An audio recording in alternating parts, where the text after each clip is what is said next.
రేపు రాబోయే complete episode ఇప్పుడు వీడియోలో చూస్తారు. వీడియోలోకి వెళ్ళిపోతే విహారీ అలా కూర్చొని లక్ష్మి గురించి ఆలోచిస్తూ ఉంటాడు. లక్ష్మి గురించి ఆలోచిస్తూ బాధగా ఇలా అనుకుంటూ ఉంటాడు.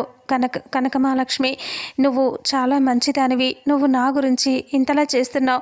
తాళి కట్టినా కానీ నీవు భర్తగా నేను ఉండలేకపోయాను. అలాంటిది నువ్వు నా కోసం ఇంతగా ఆలోచిస్తున్నావు కనకమహాలక్ష్మి. ఒక భర్తకి ఎలా సేవలు చేయాలో అలా చేస్తావు. ఎంత ప్రేమగా ఉండాలో అలా ఉంటావు. నీకు నేనేం చేశానని ఎందుకు నా గురించి ఇంతలా ఆలోచిస్తున్నావు అని అంటూ విహారీ బాధగా ఆలోచిస్తూ ఉంటాడు. అయినా లక్ష్మి చాలా మంచిది. ఎదుటి వాళ్ళ గురించి బాగుండాలని తను ఎంతో మనస్ఫూర్తిగా కోరుకుంటుంది. అలాంటి లక్ష్మికి అన్యాయం చేయకూడదు, లక్ష్మికి ఏదో ఒకటి మంచి చేయాలి అని విహారీ ఆలోచిస్తూ ఉంటాడు. ఆ రకంగా విహారీ ఆలోచిస్తూ బాధపడుతూ అనుకుంటూ ఉంటాడు. ఇక ఆ తర్వాత విహారీ ఏమో అలా ఆలోచిస్తూ ఉండగానే లక్ష్మి అక్కడికి వస్తుంది. విహారీ గారు ఏంటి అని ఇంకా పడుకోలేదా అని అంటే అప్పుడే విహారీ పైకి లేచి లక్ష్మితో ఇలా అంటూ ఉంటాడు. లక్ష్మి, ఎందుకు లక్ష్మి ఇలా చేసావు అని అంటూ అడిగితే నేనేం చేశాను విహారీ గారు అంటే నువ్వు ఎందుకు నా కోసం ఇవన్నీ చేస్తున్నావు? నీకు భర్తని అయినా సరే కాకపోతే నేను మనస్ఫూర్తిగా తాళి కట్టలేదు, నీతో ప్రేమగా ఉండట్లేదు. అలాంటప్పుడు నా గురించి నువ్వు ఇవన్నీ చేయాల్సిన అవసరం లేదు కదా అని అనగానే ఇక అప్పుడే విహారీ ఇలా అంటూ ఉంటాడు. అనేసరికి లక్ష్మి అంటుంది, లేదు విహారీ గారు, మీరు అలా అనుకుంటున్నారు. కానీ మీరు నాకు భర్త కాకపోయినా సరే మీరే నా భర్త. నా గుండెల మీద తాళి ఉన్నన్ని రోజులు మీరే నా భర్త అని నేను అనుకుంటాను. నేను అనుకోకపోయినా సరే అది విధి ధర్మం కదా, అలాగే ఉండాలి విహారీ గారు. నేను దానిని మార్చలేను. ఈ గుండెల మీద తాళి ఉన్నన్ని రోజులు ఇంకా దాన్ని నేను గౌరవిస్తాను, దానికి విలువిస్తాను, అలాగే ఉంటాను విహారీ గారు అని అంటే అప్పుడు అది కాదు లక్ష్మి, నేను చెప్పినట్టు విను, నువ్వు ఇవన్నీ మర్చిపో, నువ్వు ప్రశాంతంగా వేరే అని చెప్తూ ఉంటే విహారీ గారు ఇంకేమీ మాట్లాడకండి, మీ నోట ఇంకా వేరే మాట విన్నాను అంటే నాకు చాలా బాధగా ఉంటుంది విహారీ గారు, ప్లీజ్ అలా ఏమీ చెప్పొద్దు. ఇది నా రెస్పెక్ట్, నేను మిమ్మల్ని గౌరవించాలి అనుకుంటున్నాను. అది తాళి కట్టిన క్షణం నుంచే మొదలైంది, అలాగే ఉంటుంది. మీరు దాని గురించి పట్టించుకోకండి. నేను ఇలా ఉన్నానని నా గురించి మీరు ఆలోచించకండి, నేను ఇలాగే ఉంటాను అని లక్ష్మి అంటుంది. అప్పుడు విహారీ అలా చూస్తూ బాధపడుతూ ఉంటాడు. ఇక సరే నువ్వు పడుకో మంచం మీద అని అంటే అదేంటి విహారీ గారు, మీరు మంచం మీద పడుకోండి, నేను కింద పడుకుంటాను అని లక్ష్మి అంటే విహారీ అంటాడు, లేదు లక్ష్మి, నువ్వు పైన పడుకో, నేను కింద పడుకుంటాను. నువ్వు అసలే ఉపవాసం ఉన్నావు కదా, అసలు హెల్త్ బాగోదు, నువ్వు పైన పడుకో, నేను కింద పడుకుంటా అంటే లేదు విహారీ గారు, మీకు అసలు కింద పడుకోవటం అలవాటే ఉండదు. అలాంటిది మీరు నన్ను పైన పడుకోబెట్టి మీరు కింద ఎలా పడుకుంటారు చెప్పండి అని చెప్పగానే ఇక అప్పుడే విహారీ అలా చూస్తూ ఉంటాడు. ఇక లక్ష్మి ఇలా అంటూ ఉంటుంది, పడుకోండి విహారీ గారు అంటే లేదు లక్ష్మి, నేను అలా పడుకోలేను.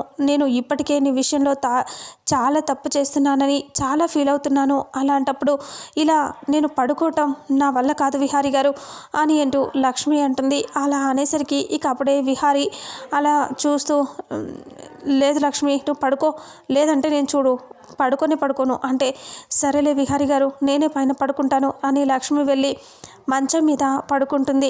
తనలా పడుకునేసరికి విహారీ వెళ్ళి కింద పడుకుంటాడు. ఇక అలా నిద్రపోతారు. రాత్రి నిద్రపోయిన తర్వాత ఇక ఒక్కసారిగా బయట అందరూ రాజీ నీళ్లు తీసుకొస్తూ ఉంటుంది బిందెతో. ఉదయం లేవగానే తీసుకొని వచ్చినప్పుడు ఇంకా సడన్గా అలా చూస్తుంది లక్ష్మి వాళ్ళ గది వైపు. కిటికీలు ఓపెన్గా ఉండటంతో అది చూసి ఈ కనకంకి బుద్ధి లేదు, అసలు డోర్లు పెట్టుకుంది కానీ కిటికీలు మాత్రం పెట్టుకోవటం మర్చిపోయింది. అసలు ఇద్దరు భార్య భర్తలు పడుకున్నప్పుడు ఇలాగే కిటికీలు ఓపెన్ చేస్తే బాగుంటుందా? బాగోదు కదా. ఇప్పుడు నేను దగ్గరికి వెళ్ళి వాటిని క్లోజ్ చేయాలి అని అనుకుని దగ్గరగా వచ్చేసి కిటికీలని క్లోజ్ చేస్తూ ఉంటుంది.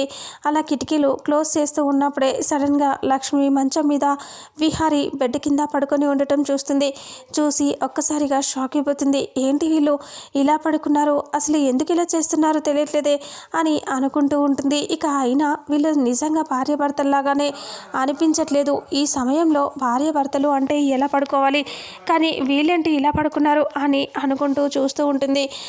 ఈ విషయం గురించి పెద్దమ్మ పెద్దనాన్న వాళ్ళతో చెప్పాలి అని అక్కడ నుంచి వెళ్ళిపోతుంది. లక్ష్మికి మెలకు వచ్చి చూస్తుంది. విహారీ అలా పడుకొని ఉండటంతో లక్ష్మి లేచి వచ్చి విహారీ కాళ్ళకి నమస్కారం చేసుకుంటుంది. కాళ్ళకి దండం పెట్టుకొని ఇంకా అక్కడి నుంచి లేచి బయటికి వెళ్ళిపోతుంది. విహారికి ఇంకా పడుకొనే ఉంటాడు. సహస్ర దగ్గరికి అంబిక వచ్చి ఇలా చెప్తూ ఉంటుంది. సహస్ర, ఒకసారి మీ బావకి ఫోన్ చేయి అని అడిగితే, ఎందుకు పిన్ని ఇప్పుడు ఫోన్ చేయమంటున్నావు అంటే, నేను చెప్తున్నాను కదా ఒకసారి ఫోన్ చేయి అని అంటే, ఇప్పుడు బిజీగా ఉన్నాడేమో, ఇప్పుడు అవసరమా అని అంటే, లేదు నేను చెప్పినట్టు విను, మనం ఎలాగో వెళ్ళిపోతున్నాం కదా, అందుకే చెప్తున్నాను, వెళ్ళేటప్పుడు విజయవాడ వెళ్ళి విహారిని కలిసి వెళ్దాం, ఒకసారి ఫోన్ చేయి అని అంటే, బావ బిజీగా ఉంటే తిడతాడు కదా అంటే, ఏం తిట్టడు, అసలు నాకైతే విహారి మీద చాలా అనుమానంగా అనిపిస్తుంది, నీకు అనుమానం కనిపించట్లేదా అంటే, అనుమానం ఎందుకు పిన్ని అని అంటే, చూసావా విహారి ముంబై అన్నాడు, ఆ తర్వాత హైదరాబాద్ వచ్చాడు, తర్వాత విజయవాడ అన్నాడు, తర్వాత ఇక్కడికి వచ్చి ఇప్పుడు మళ్ళీ విజయవాడ వెళ్ళాను అంటున్నాడు. ఇదంతా చూస్తుంటే నాకు మాత్రం అనుమానంగా ఉంది. చెప్పు, వెంటనే ఫోన్ చేసి లొకేషన్ పెట్టమను, విజయవాడలో ఎక్కడున్నాడు, మనం వస్తున్నామని చెప్పు అంటే, సరే అని చెప్పి సహస్ర ఫోన్ చేస్తుంది. విహారి చూసి ఒక్కసారిగా టెన్షన్ పడుతూ ఉంటాడు.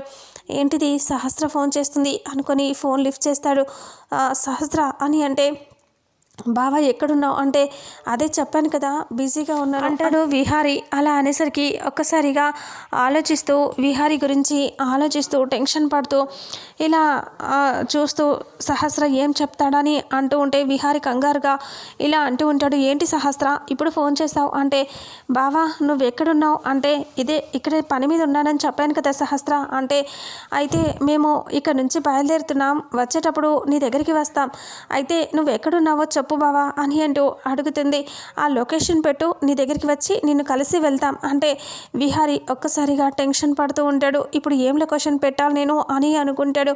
ఇక అప్పుడే సరే, నేను ఇప్పుడు బిజీగా ఉన్నాను సహస్ర, నేను తర్వాత చూస్తానులే అని అంటే, అప్పుడు అంబిక చూడటంతో, సహస్ర సరేలే బావా ఫస్ట్ లొకేషన్ పెట్టు, నేను చూస్తాను, వస్తే వస్తాం అని అంటే, ఏంటి సహస్ర నా మీద నీకు నమ్మకం లేదా, ఎందుకలా చేస్తున్నావు, నేను బిజీగా ఉన్నానని చెప్పినా విసిగిస్తావేంటి అని విహారీ కావాలని సీరియస్ అవుతాడు. అలా అయ్యేసరికి ఇక అప్పుడే విహారీ సీరియస్ అవటంతో, సహస్ర సరేలే బావా ఊరికే చేశాను, సరే బాయ్ మేము వెళ్ళిపోతాంలే అని ఫోన్ పెట్టేస్తుంది. అంబికతో అలా చూస్తూ ఇలా అంటుంది. ఏంటి పిన్ని వద్దని చెప్తే వినవు, బావ గురించి లేనిపోని అనుమానాలు చెప్తావు, ఆయనేమో సీరియస్ అవుతున్నాడు తెలుసా నీకు అంటే, అప్పుడే ఇలా అంటూ ఉంటుంది. అసలు ఇక్కడే కదా నాకు అనుమానం వచ్చేది అని అంబిక అంటుంది. ఆ తర్వాత విహారీ ఆలోచిస్తూ ఇంకా ఇలా అనుకుంటూ ఉంటాడు. లక్ష్మికి చెప్పి వెంటనే ఇక్కడ నుంచి వెళ్ళిపోవాలి అని అనుకుంటాడు. లక్ష్మి అలా బయట ఉన్నప్పుడే రాజీ లక్ష్మిని పక్కకు తీసుకెళ్ళి ఇలా అడుగుతూ ఉంటుంది. ఏంటే మీరు అసలు ఏం చేస్తున్నారు, భార్య భర్తలేనా మీరిద్దరు అని అంటే, లక్ష్మి ఒక్కసారిగా కంగారు పడుతూ ఉంటుంది. ఎందుకు అలా అడిగావు అని అంటే, ఎందుకంటే మిమ్మల్ని చూస్తుంటే అలా అనిపిస్తుంది, నువ్వు మంచం మీద పడుకోవటం, ఆయన గారేమో కింద పడుకోవటం, మళ్ళీ ఒకరి కోసం ఒకరు పూజలు చేసుకోవటం, పునస్కారాలు చేసుకోవటం, ఆయన నీ కోసం టెన్షన్ పడటం, ఇవన్నీ చూస్తుంటే నిజంగానే ప్రేమిస్తున్నారు అనిపిస్తుంది, కానీ మళ్ళీ ఒకరు కింద పైన పడుకుంటే ఏమనుకోవాలి అని అనటంతో ఇక అప్పుడే లక్ష్మి టెన్షన్ పడుతూ ఉంటే రాజీ ఇలా అడుగుతుంది. చెప్పు ఎందుకు అలా పడుకున్నారు చెప్పు అని అంటే, అయితే చెప్తాను ఉండు అనేసి ఇంకా ఆలోచించి ఇలా అంటుంది. అయితే అంతలోపు మనసులో అనుకుంటుంది, ఇలా అంటూ చెప్తుంది. అయితే నేను ఎందుకు అలా పడుకున్నానంటే అని అంటే, చెప్పు మరి అంటే, నేను ఉపవాసం ఉన్నాను కదా, ఈ సమయంలో అలా భర్త దగ్గర పడుకోకూడదు అని అంటే, నువ్వు ఊరుకోవే, మరి కొత్తగా పెళ్ళయింది, ఒకరినొకరు పాముల్లాగా అల్లేసుకొని మరీ పడుకుంటారు, మీరు ఇలా పడుకుంటే డౌట్ రాదా, అసలే చలికాలం అని అంటే, అది కాదే నేను చెప్పేది విను, ఇలా పూజలు చేస్తున్న సమయంలో దూరంగా ఉండాలి, అందుకే ఇలా చేశాము అంతే అని అంటూ లక్ష్మి చెప్పి వెళ్ళిపోతుంది. ఇక రాజీ ఇది చెప్పింది నిజమేనా అని ఆలోచిస్తూ ఉంటుంది. ఇక ఆ రకంగా వాళ్ళు ఆలోచించుకుంటూ ఉంటారు. ఇక సహస్ర అలా ఫోన్ చేసిందని చెప్పి విహారీ టెన్షన్గా లక్ష్మితో చెప్పి వెళ్ళిపోవాలి అనుకుంటాడు. లక్ష్మి దగ్గరికి వచ్చి మాట్లాడతాడు. లక్ష్మి అని అంటే, చెప్పండి విహారీ గారు అని అంటూ, ఏదైనా సమస్య అని అంటూ కాఫీ తీసుకొచ్చి ఇస్తే తాగుతూ ఉంటాడు విహారీ. చాలా టెన్షన్గా ఉంది లక్ష్మి అని అంటే, ఎందుకు విహారీ గారు అని అంటే, అయితే ఇప్పుడు ఏం జరిగిందో తెలుసా, సహస్ర ఫోన్ చేసింది, నన్ను లొకేషన్ పెట్టమని అడిగింది, నాకెందుకో వాళ్ళని చూస్తుంటే అనుమానంగా అనిపిస్తుంది, సహస్ర కావాలని లొకేషన్ పెట్టమందేమో అనిపిస్తుంది.